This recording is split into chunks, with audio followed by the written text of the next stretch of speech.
बहुत समय पहले की बात है।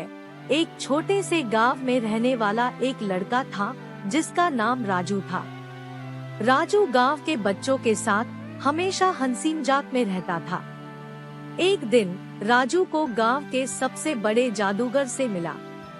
जादूगर ने राजू से कहा, तू मेरे पास बहुत खास है, मैं तुझे एक खास जादू दूंगा।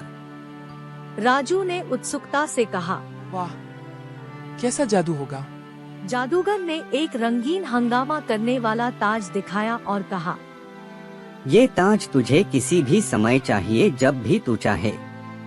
बस एक बार मेरे इस ताज को छू ले और फिर तू जो भी चाहे कर सकता है। राजू ने उत्सुकता भरे स्वर में कहा, मुझे ये ताज चाहिए। जादूगर ने राजू को ताज दिया और कहा, ध्यान रखना, ये ताज सिर्फ एक बार ही काम करेगा, इसके बाद तू इसे किसी को दिखा नहीं सकता। राजू ने ताज लिया और जादूगर की आशीर्वाद लेकर वापस गांव लौटा। वह बहुत खुश था कि अब उसके पास एक अद्भुत जादू है। गांव में लौटते ही राजू ने ताज को छूना ही चाहा कि तभी वहां एक बड़ा सा मकड़ी उसके सामने आ गया। मकड़ी ने कहा, राजू, मुझे भी इस ताज की आवश्यकता है। राजू ने मुस्कुराते हुए कहा, ठीक है मकड़ी, तुझे यह ताज मिलता है, पर एक शर्त है, तू इसे सिर्फ एक बार ही छू सकता है। मकड़ी ने स्वीकार करते हुए ताज छूता ही वह देखता है कि उसके पास एक अद्भुत शक्ति हो गई है। उसने बनाया एक सुंदर सा फूल और कहा, देख राजू, अब मैं इस ताज की मदद से कुछ भी बना सकता हूँ। राजू ने हैरानी से कहा, वाह, यह तो सचमुच रंगीन जादू है। मकड़ी ने अपनी शक्तियों का प्रदर्शन करते हुए गांव को रंगीन बना दिया। हर कोने में फूल, पेड़ पौधे और उड़ते हुए पक्षी थे।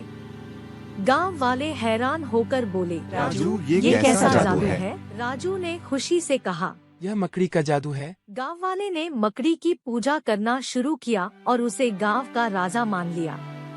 मकड़ी ने सभी की इच्छाएं पूरी करने का आदान प्रदान कर दिया।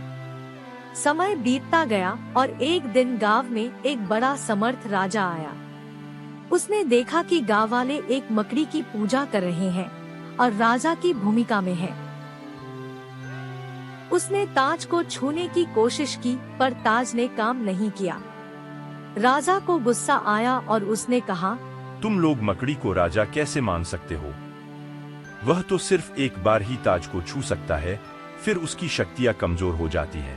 गांव वालों ने बुरी तरह से मकड़ी को उत्तरदाता ठहराया और उसे गांव से बाहर निकाल दिया।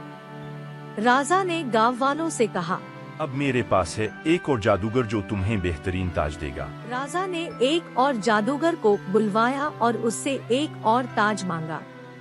जादूगर ने एक सोने के ताज को छूने की कला सिखाई।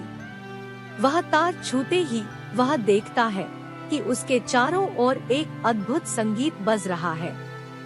राजा और गांव वाले हैरान हो जाते हैं और उन्हें यह लगता है कि यह सब एक सपना है, लेकिन सब कुछ असली था।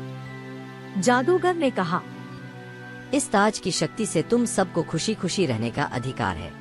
इसे सिर्फ खुशियों के लिए इस्तेमाल करो और किसी का बुरा न करो।